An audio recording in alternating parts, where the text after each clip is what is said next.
Hello everyone, and thanks for tuning in.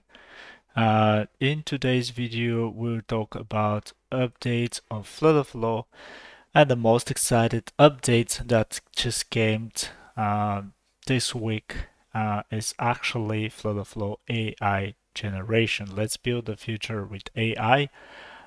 There is a video about it. It's only 51 seconds, so let me try to play it and then I'll talk what is going on here. So the whole idea is that FlutterFlow it's embedding the AI. There are a lot of news actually about AI.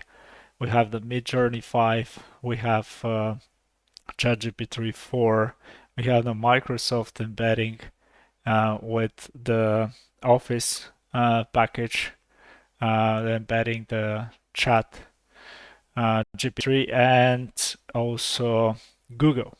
So FlutterFlow it's there as well. FlutterFlow it's embedding the ChatGPT inside their product. And the whole idea is that you can write a sentence like or a prompt, and this prompt will actually generate the output of your the layout, actually the layout of your page, and it will actually only generate the layout of the page. There were questions about it. So this is like this is a demo design. It's a design a page for a space photo rating app when users can view pictures taken by other people, include a short description too. So there are actually people asking if, for example, the rating will work in this case or not. I don't have access to it. Like I have to say this because this is important. So I don't have access to it. But and I think only FlutterFlow users have access to this feature. But I can say that I'm like 99% sure that this will be only a layout AI generated thing. It will not be connected to your backend. And of course, this is the first version. Maybe in the next versions, they can do it and connect it to the backend. But connecting to the backend, it's a little bit more complicated if you ask me. So yeah, so the first version will be you write a description of your page, and then it's you can see it.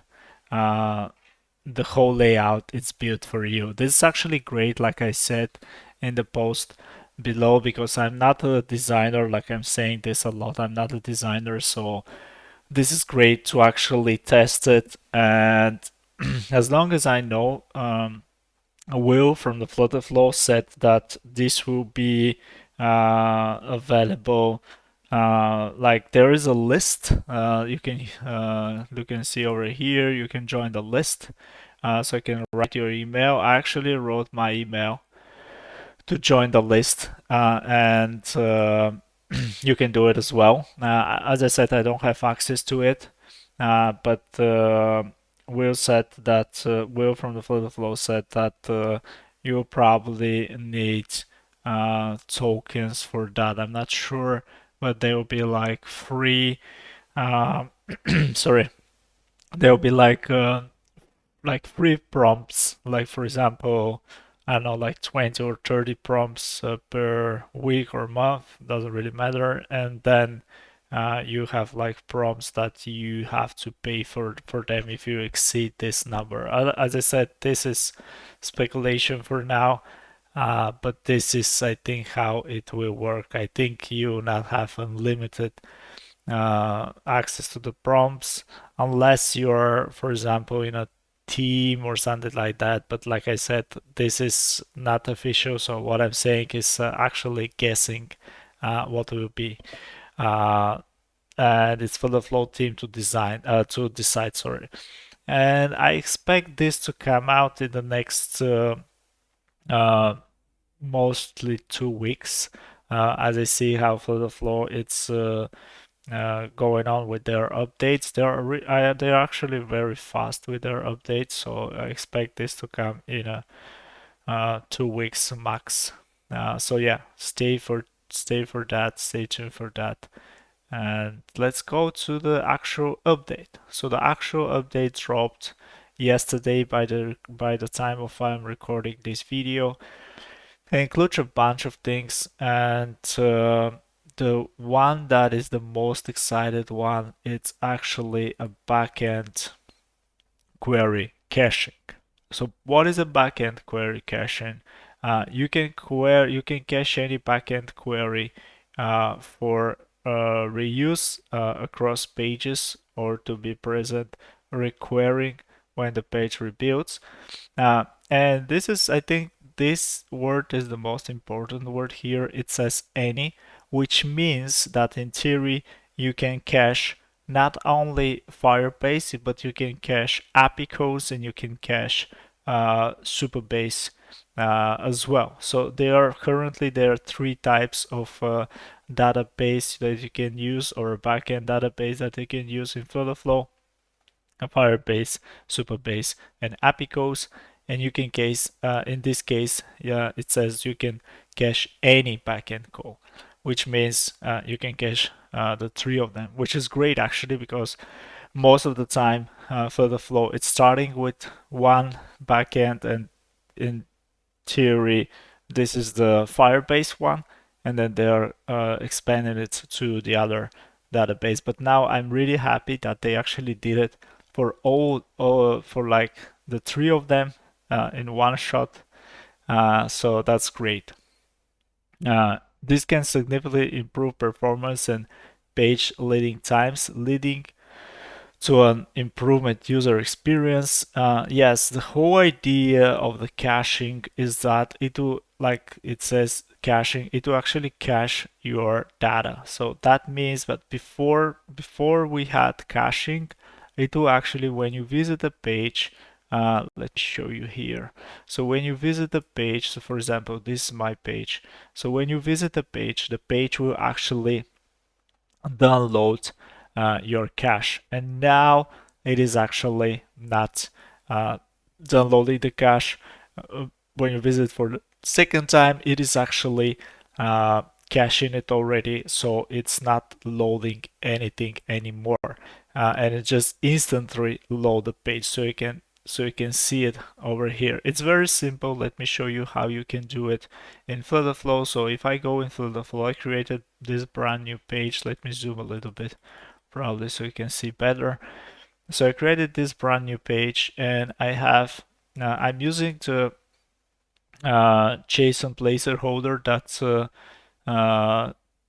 tpcode.com users. It's a dummy GET request to actually output you a list of JSONs, and this is the list of JSON.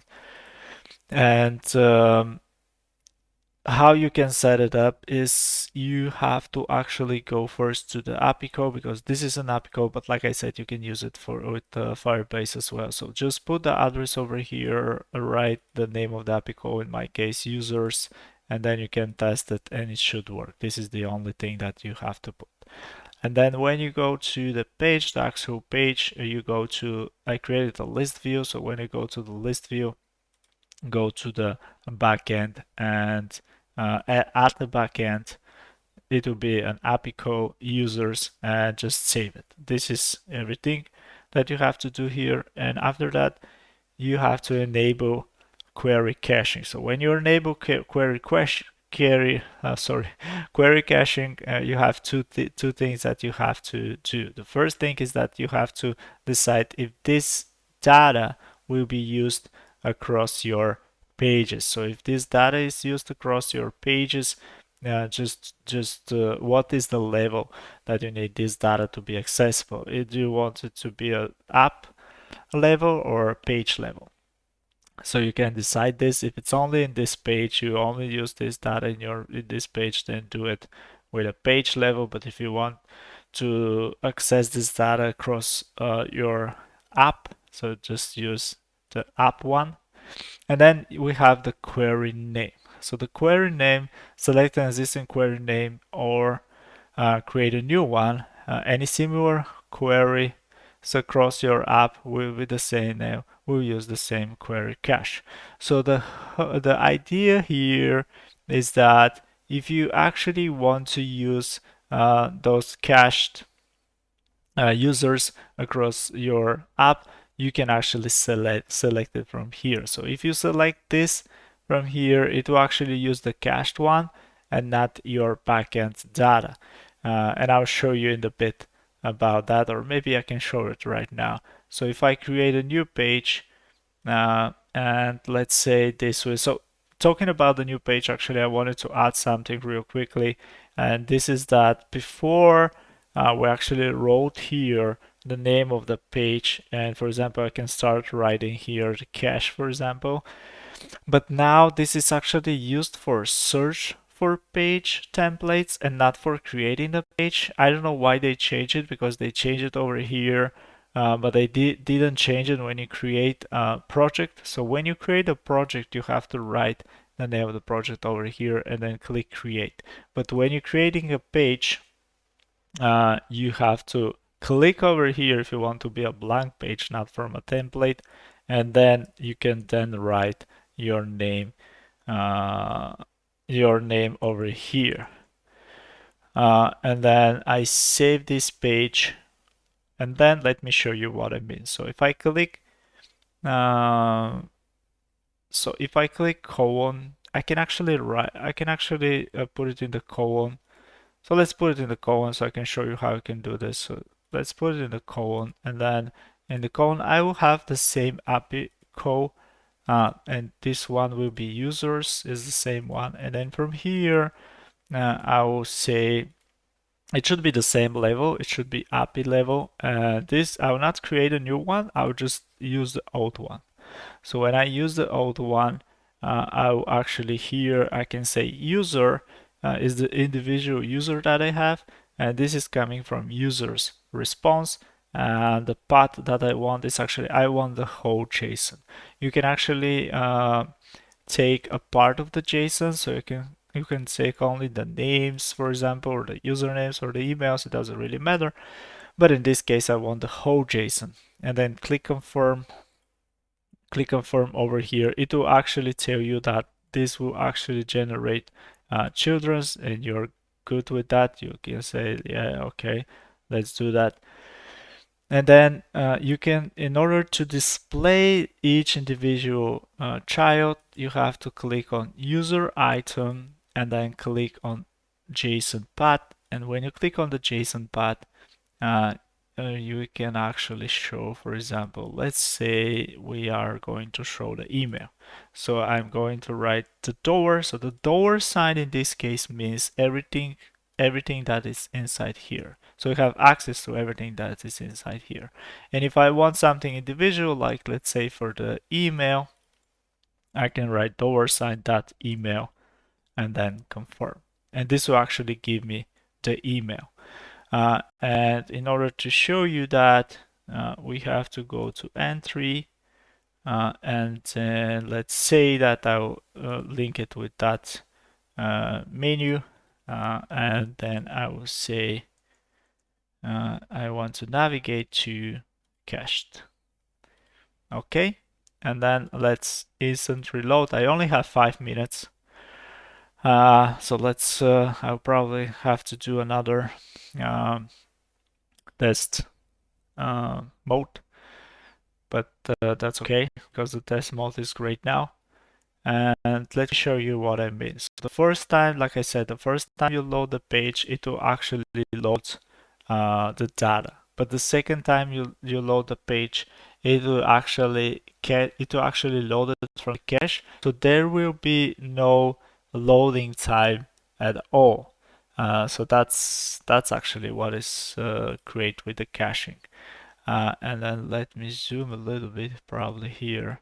So if I click this new, it will actually load instantly. No, not instantly because I instant reloaded. So this was not instantly because this was like the first time I load the app. So you probably saw that the data was loaded. But now if I go back to the main screen and then click on new, you can actually see that this was instantly loaded, and that's because it was cached and now it's instantly load. There's no the data is not loading again from the API code. It's just cached and then it's loaded.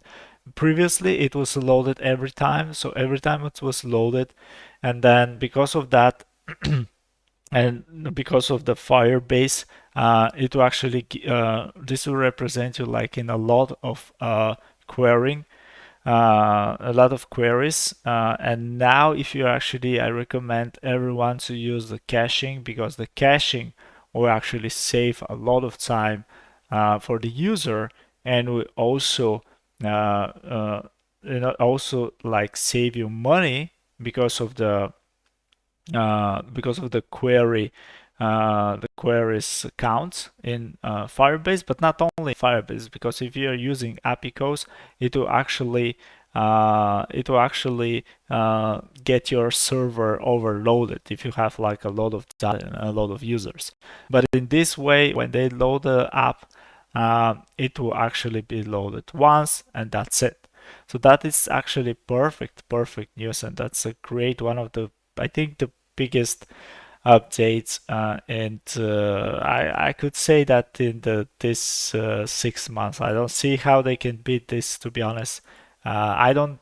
To be honest, even the AI one, I think this one is a bigger, because like I said, it's a money saving, and the app will be loading much faster.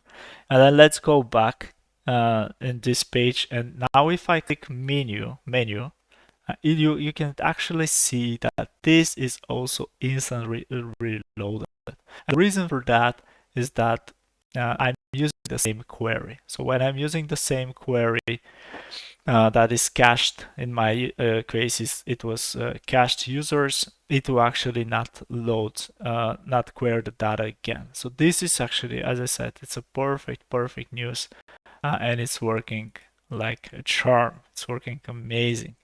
And then let's go back to my page that I just created with the cache one. And we have two more things that we need to talk about. And the two more things are unique key, and we have also should override cache. So unique key is if you want to put a unique key. And what is the unique key? The unique key is that you can actually have let me just close that a little quickly. So yeah, the unique key is that you can actually have your data can be actually a user-specific data. So in that case, if the data is user-specific data, you can actually put the user ID as your unique ID, and that way you actually cache the data by the user that was specified to.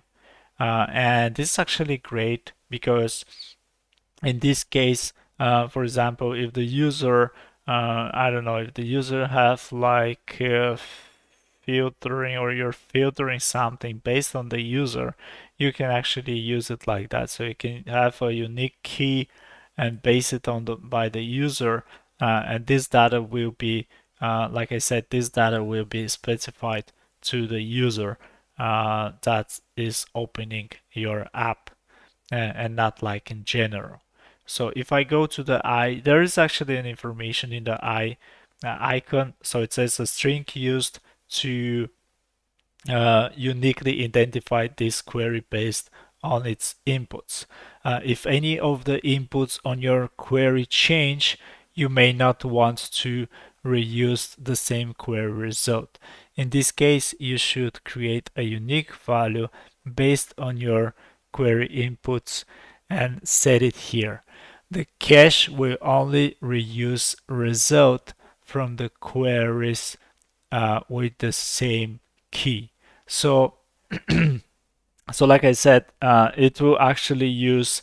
Yeah, in this case, they have an example. They actually have a typo here. It says example with a capital and lower a.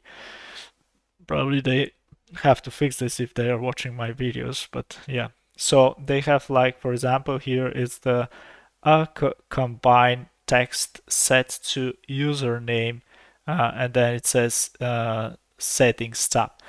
So in this case, it says that the settings tab, it's the, I mean, imagine that the settings tab is the backend itself, and the username it's that is coming from the unique key, right? So you have the authentication user, for example, and you can use the display name, for example, or in the case it's the username. So yeah, this is what unique key does. And the other thing, it's should override cache. Uh, so this is actually basically saying that if you want to overwrite your cache, because right now, as I said, it's cached, and even if the data updates in the backend, it will not update in the front end. It will not update in your app. And the reason for that is that it is actually cached, and this is a value that will actually update your cache. So should overwrite cache, and you can place the value here.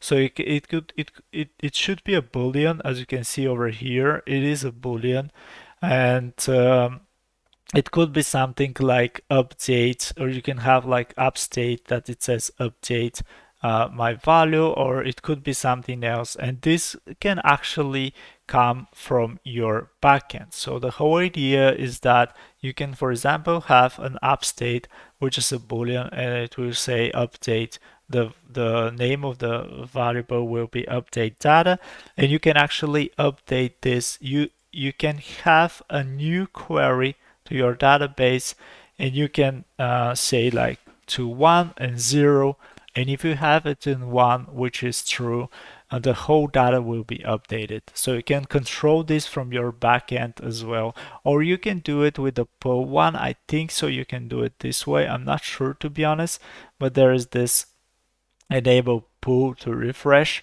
I'm not sure if this is going to refresh, to be honest, because I think you can link it with a boolean, and then this boolean should be linked to this should override cache. Because if you don't link it to the boolean, because this is like an old feature now, so I think if you only enable this, this will actually not update the cache. Because when you have, like I said, when you have a backend code right now, it will actually, and this backend code, you have a cached query cache, you enable the query cache, it will actually run the query cache first, and if there is a query cache, it will ignore your backend query. So in this case, I think it will just ignore the backend query, and it will just load the cache again. I'm not sure about it, so test it and let me know. Like I said, this is a boolean, and this would be a string, right?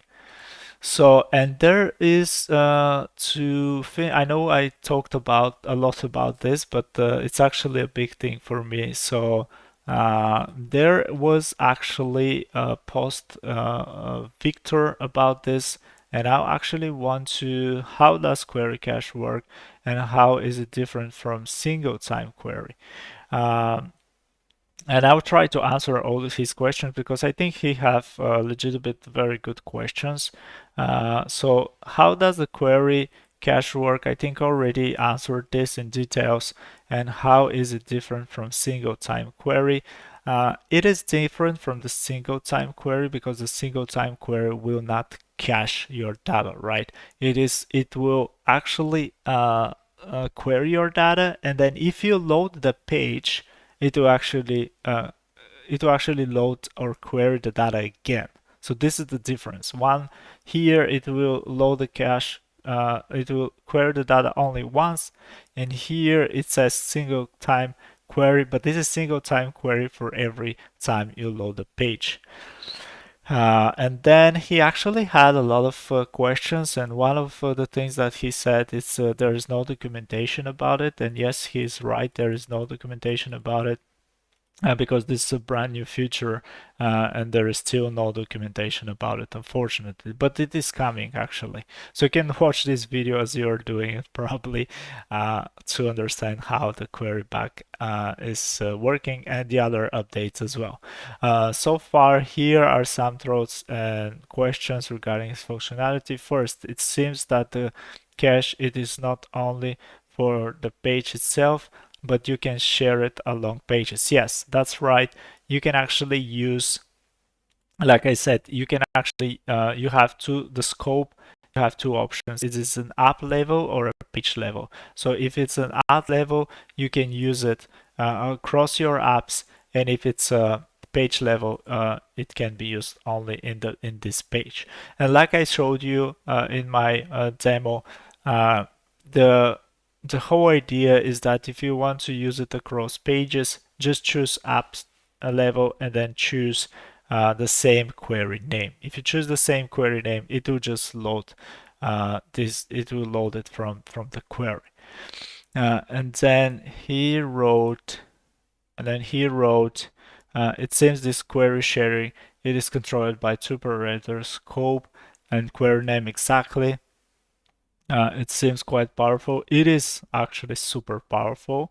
And second, I'm a bit lost, however, on the two following parameters. The unique key, how does it work? I failed to find an example out there. Yeah, like I said, the unique key, it's something that will be unique, for example, to the user. There could be some other cases, but in this case and the case that I showed you and FlutterFlow actually explaining is the case that it's the query data will be linked to the actual user. So maybe there is a data like settings in the app that is specific to the user. So that's why we have this unique key. And should override cache. This one seems quite interesting. Set condition to control when the override cache. But I love to find an example of use cases and how to use it. Again, I failed to find anything related to it.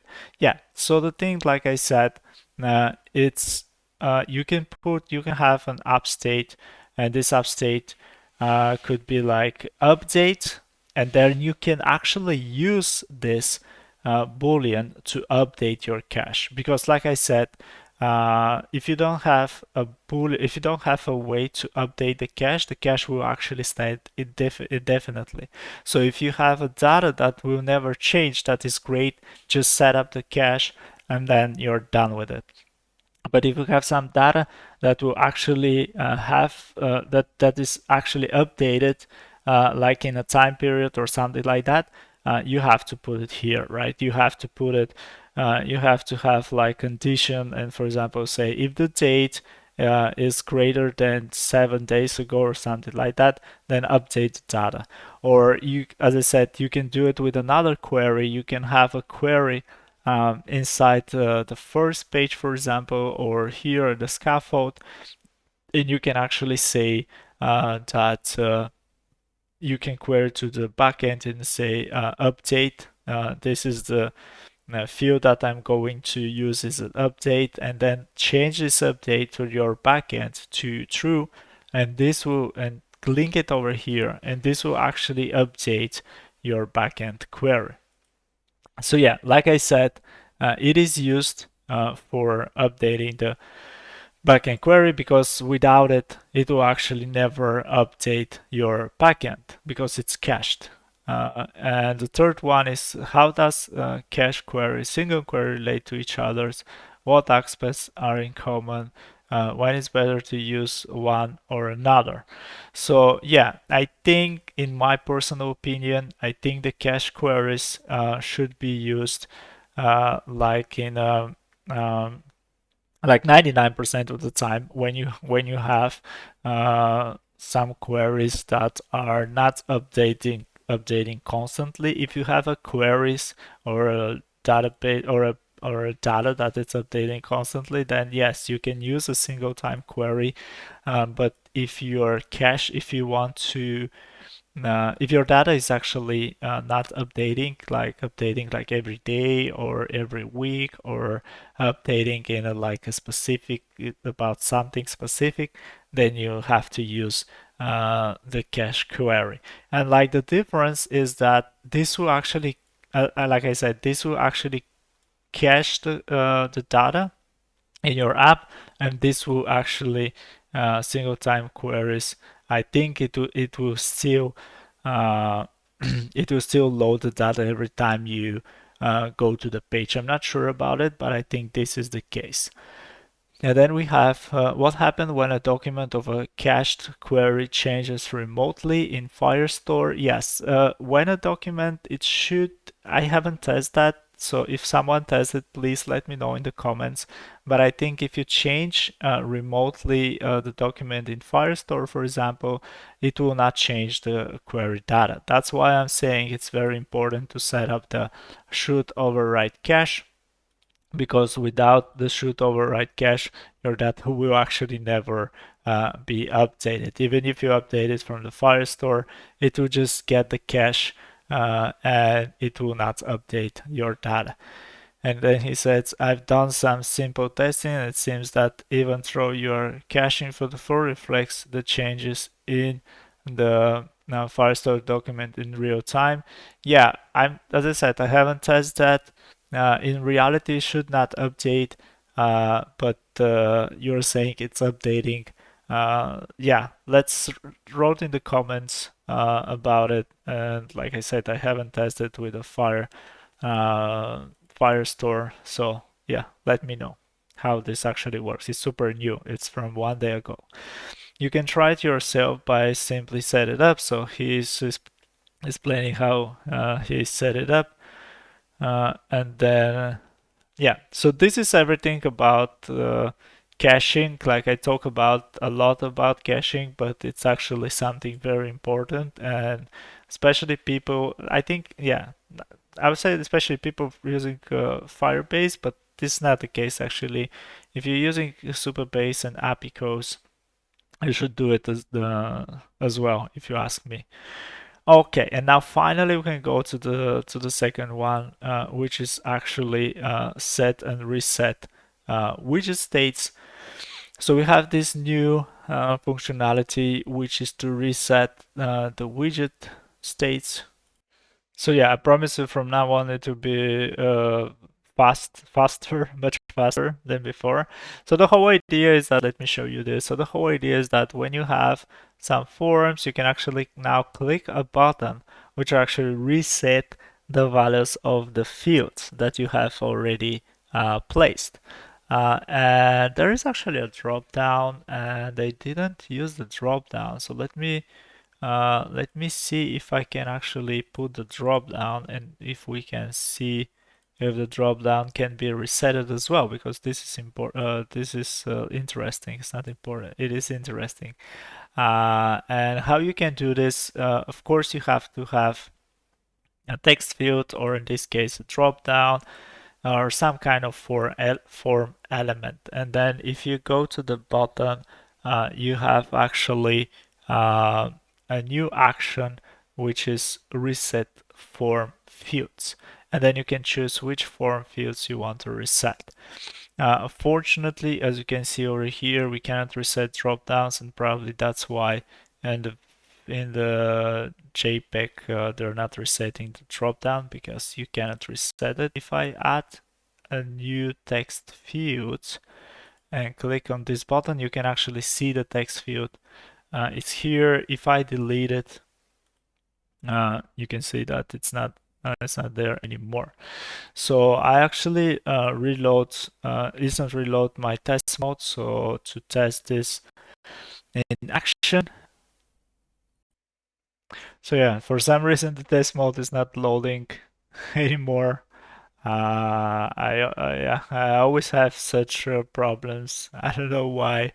When I start to record a video and there's something happens. So right now the test mode refused to load for some reason. Yeah, you probably get the idea, and the idea is that when you click this button, it will actually reset your values. Like I said, This will work only for the text field, I think. And the button, when you create a new button, when you have a button, there is actually, if I delete this action, I'll show you again. So add a new action, and then here just write reset in the search bar, because there are a lot of action I prefer to write in the search. And then you have UI integrations, reset form fields, and then click on, oh, there is actually a reset drop down field. Sorry about that. So yeah, you actually have a reset drop down, and it's actually a different action. I didn't know that. So you have to have, in this case, you have to have two actions. So one is for the drop down, which is weird, to be honest, a little bit, and it's confusing. But yeah, you have to have one for the drop down, one for the text field. And I probably, if I have a check,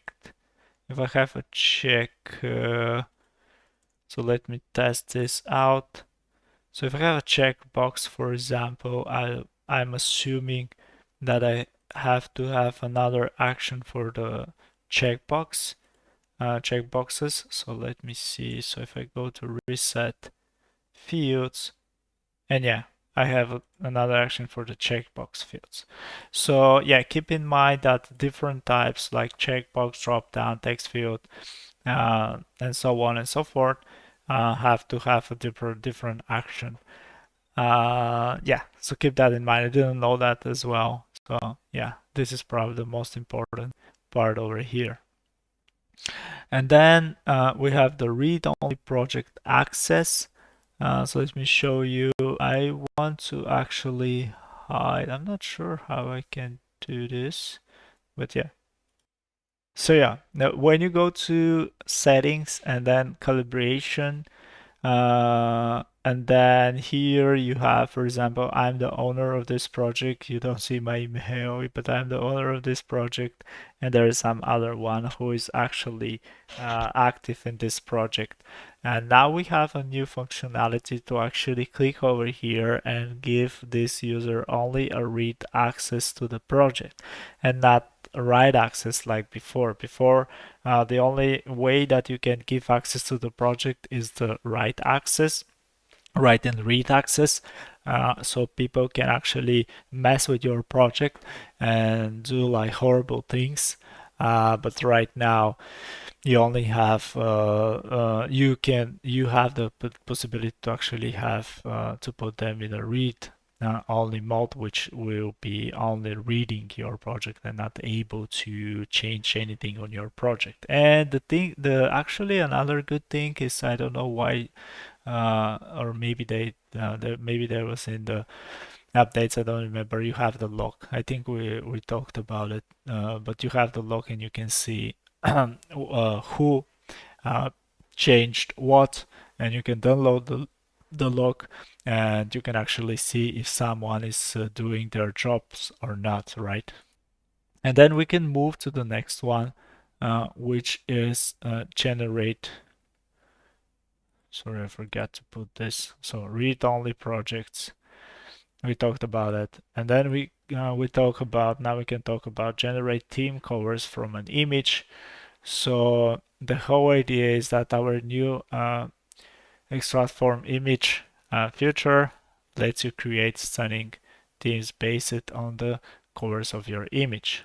Okay, so when you go to settings and then theme, and then you have covers, and you have the new possibility now, a new option, which is extract from image. So when I click this extract from image, I have, like, for example, I can extract from this image, or I can extract from this image, doesn't really matter, and then I can select it, and then I have to wait. This is actually the first time I'm testing this, so let's see what I will get. My image is not that small. It's actually a 3 megabytes image, and the image that I used, actually, it's generated by OpenAI, DALI. One was the first. It was one of the first images of a Bulgarian woman with national dress. And then you can see the colors which are extracted from this image, and I think they're pretty good extraction, right? I don't see the grid, the light.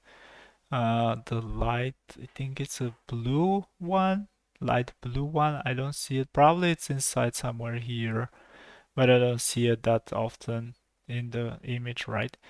And then I see the dark red, which is on the flowers in the head, and this color it's also in the flowers and in the dress as well.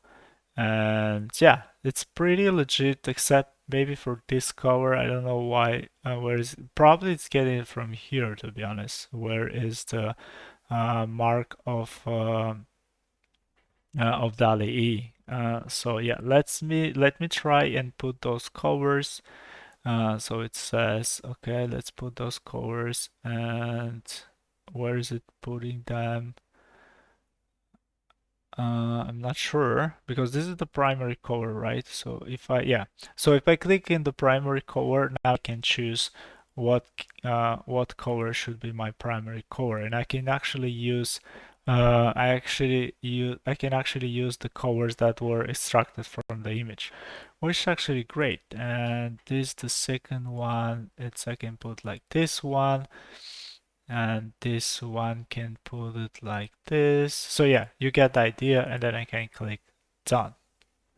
And now if I go back, you can see that those are my new colors of my project.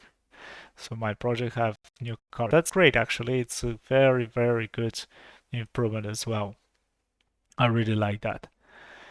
And then we have additional custom domains. So additional custom domains are when you are actually using web deployment. It is in settings, and then app settings and web deployment. And these are your custom domains. Currently, I have one custom domains, but you can actually have more than one custom domain. I think I'm not sure, but I think one it's free, and then you have to pay.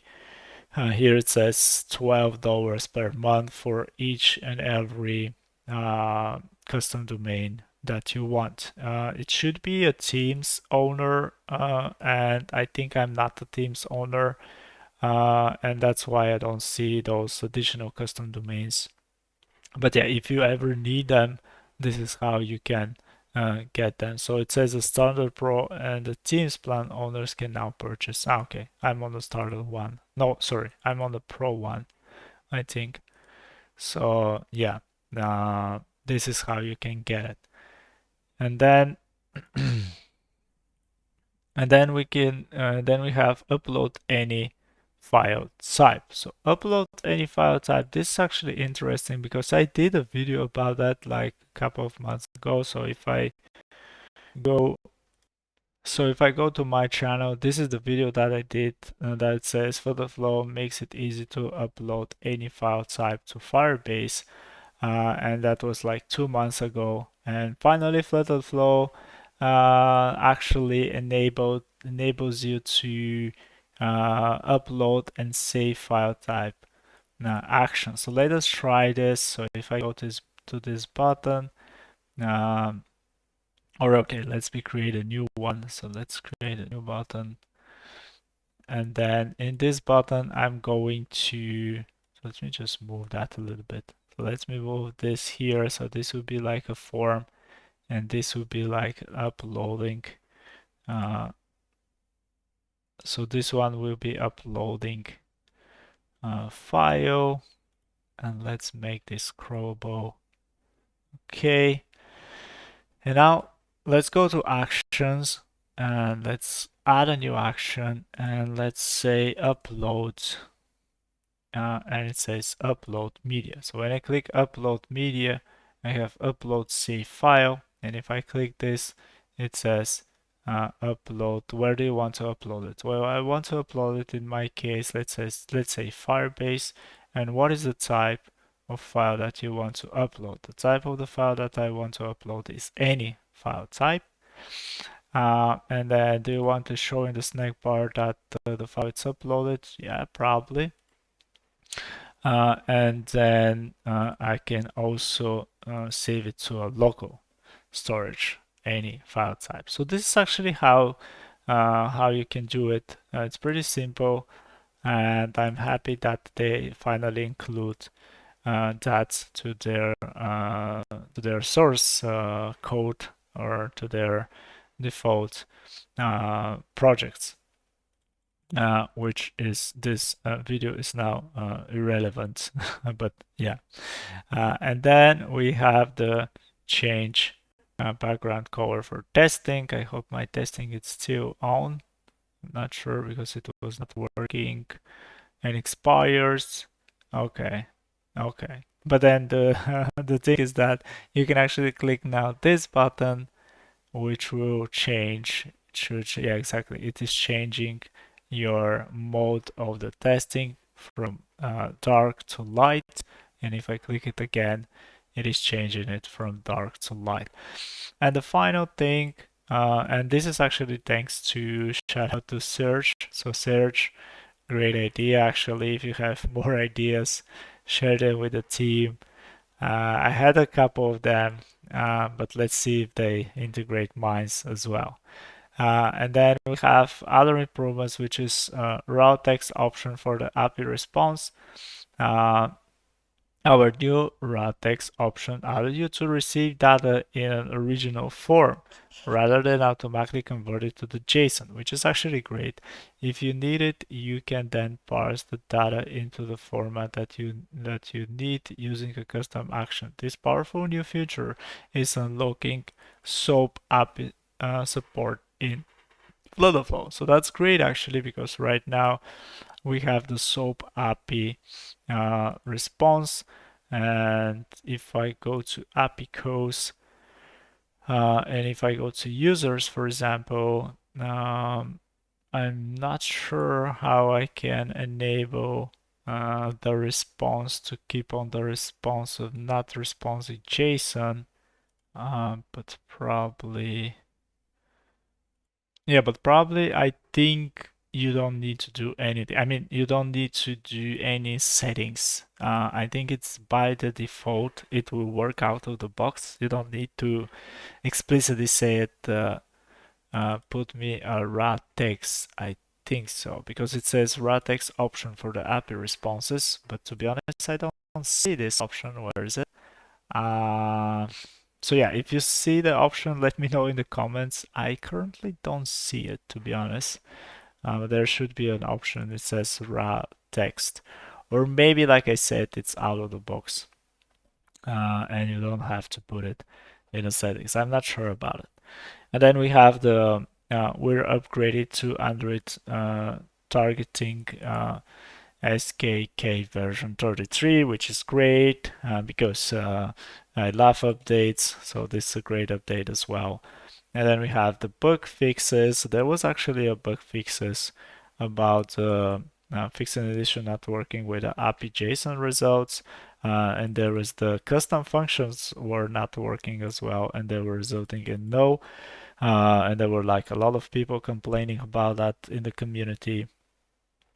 And there was also an issue with the negative integer values when you put, for example, in APICO, you wanted to put a negative integer value. So for example, if I go here in the values and if I put demo, and this would be an integer, and now I can write -1. Before that, I was not able to write -1, and now I can write -1 there.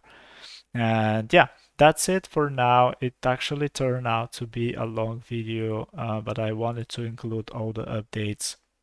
There were actually a lot of updates in this update. And the final thing that I wanted to share you is that every Wednesday I actually do live streams, and you can actually click on the link, my calendar link. It will be posted in the description, or in the, yes, it will be posted in the description, and then you can click on the date. And there are actually only 2 spots left for the next Wednesday. So there are only 5 in general. So they are like fast, like yeah. So what I want to say is that you have to be fast in order to save your spot. It's a free session, probably have to write this, so it's a live free session, and you get the ability to talk with me, not only to chat with me, but to talk with me and yeah, say what you think about FlutterFlow and what is your issue, so probably I can help you. So thank you very much and have a nice day. Thank you. Bye bye.